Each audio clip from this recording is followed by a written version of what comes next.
Think back to when you were a child. You probably had some silly little thing you were afraid of. Some ridiculous imaginary boogeyman that haunted your nightmares when you were little. But you grew out of it, and soon enough, you didn't even need the nightlight to chase away the monsters anymore.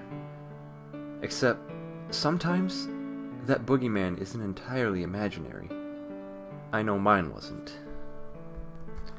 It all started when I was about 4 or 5.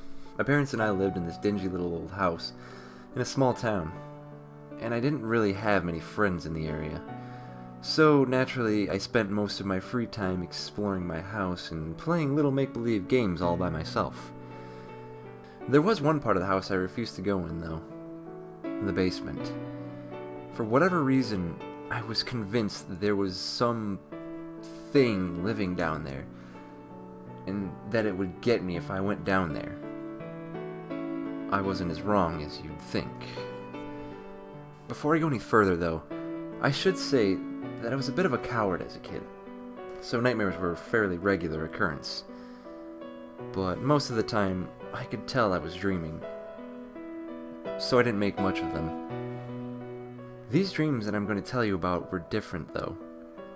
They felt absolutely real, and given what happened, they very well might have been.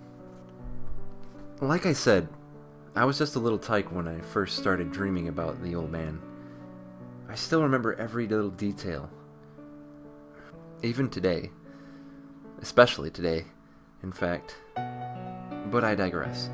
I remember in the dream, it was a beautiful summer day, and I was out and about, riding my bike in the driveway and generally not having a care in the world. My parents were sitting on top of the steps watching me, and far as I cared, everything was perfect as can be. Suddenly, I felt an icy wind blow over me, and my bike just sort of locked up. I began rolling slowly backwards along the driveway, and unable to slow the bike down, or even dismount it. I began looking around in a panic, trying to see what was going on, and it was then that I saw the old man for the first time. He was dressed sharply, rather like an old-fashioned undertaker, the implications of which escaped me at the time. He was tall and gaunt, seeming to be nothing more than skin and bones, in a disturbingly literal sense, and his pale, sunken face, with his grim scowl and hooked nose lending it an odd, vulture-like quality, was framed by a thinning mane of wiry gray hair. But his eyes, by far, were the worst thing about him. At the age of 5, I was unable to articulate exactly what I saw when I looked into the cold, dead eyes of what we came to call the Dream Man. Even as a grown man, I still can't. What I saw was simply too alien, too inhuman, too utterly incomprehensible for any other man to put into words. I didn't waste any time. As soon as I saw that horrible thing, I tried to run, but I still couldn't even get off my bicycle. I turned to scream for my parents, only to find they were no longer there. Not that they could have done anything anyway, as the old man was upon me, with his wild hair and those horrible, horrible eyes. I felt a freezing numbness as his long, bony fingers grasped my arm, his dirty, claw-like nails digging into my flesh. I remember how the old man leaned in close, his cracked, virtually non-existent lips parted to reveal rotting, crooked teeth, and I remember the one word he whispered to me as he held me in his grasp. Cellar. The next thing I knew, I was being awakened by my parents, as I had actually been screaming in my sleep. I told them about what happened, and they told me it was just a nightmare, and I believed them. Every so often, I would have nightmares about the man, but since they were only dreams, my parents didn't think much of them.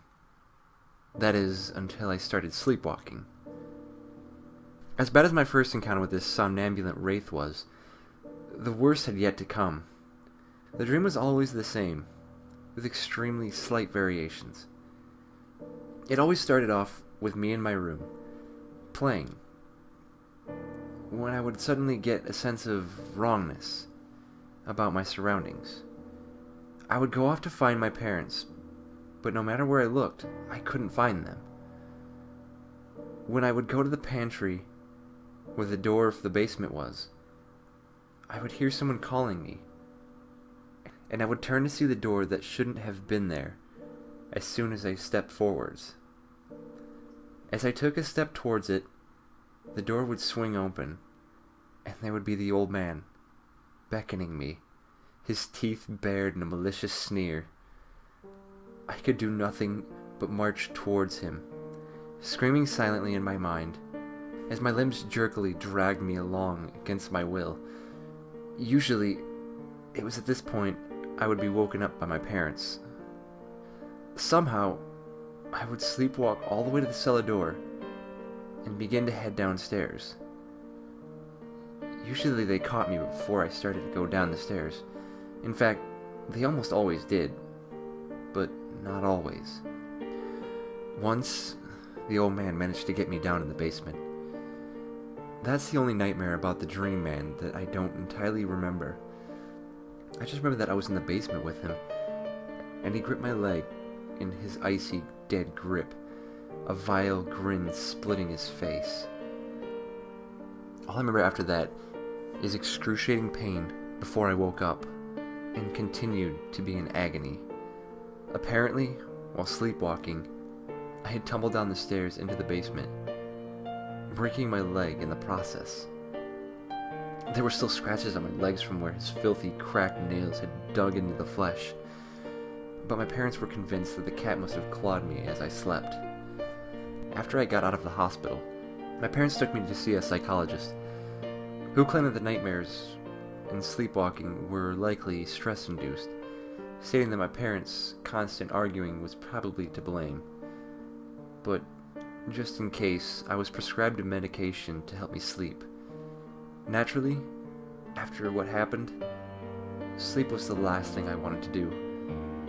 And being a stupid little kid, I tried to stay awake forever. Obviously, this didn't work, but strangely enough, the nightmares sort of subsided. I mean, sure, the old man would regularly show up in my dream, terrifying me into consciousness, but he never forced me down into the basement again.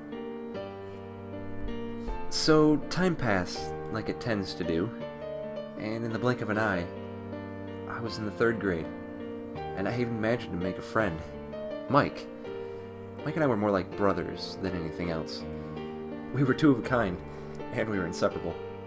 Of course, as alike as we were, we had one major difference. Mike was completely fearless, whereas I was absolutely terrified of 2 specific things: the Dream Man and the basement I had come to associate with him, if that thing even counts as a him. One day, our parents relented and allowed Mike to spend the weekend with us. Oh, we had loads of fun. We played video games, we told spooky stories, and we snuck into Dad's secret horror movie stash. But eventually, after all the spooky stuff we had seen and done, Mike suggested that we up the ante. We were going down into the basement to confront my fears. I begged Mike. I pleaded him not to make me go down there. But he saw it as his duty as my best friend to break me of my fear. And when Mike got the idea in his head, there was no dissuading him of it.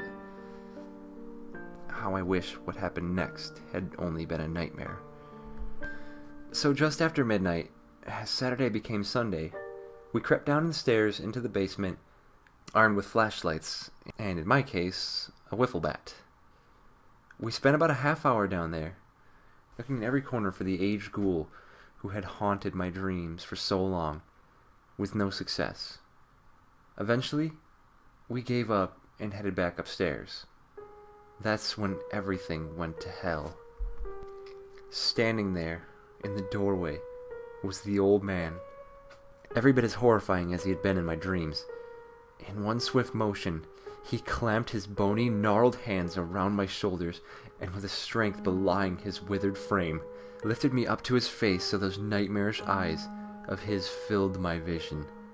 I heard one of us scream, and I didn't know if it was me or Mike that was screaming. I don't remember what happened after that. The next thing I knew, I was coming to on the cold, hard floor, and Mike was huddled in the corner, shuddering, wide-eyed and pale, clutching the bat to his chest. For some time afterwards, I continuously asked him what happened, but he always refused to tell me. As time passed, we grew distant, as friends often do, and as Mike became more withdrawn, I always blamed myself. Whatever happened in that basement had changed him, and it was all my fault. Eventually, I stopped dreaming about the old man, and managed to put the whole ordeal behind me. I went to college and met a great girl. We've been married 10 years now, and everything is pretty great. Like I said, I had managed to move on, and had almost managed to forget about the dream man. Until this morning, that is. At breakfast, my son told my wife and I about a bad dream he had had last night. A dream about an old man in the basement. An old man with cold hands and terrifying eyes.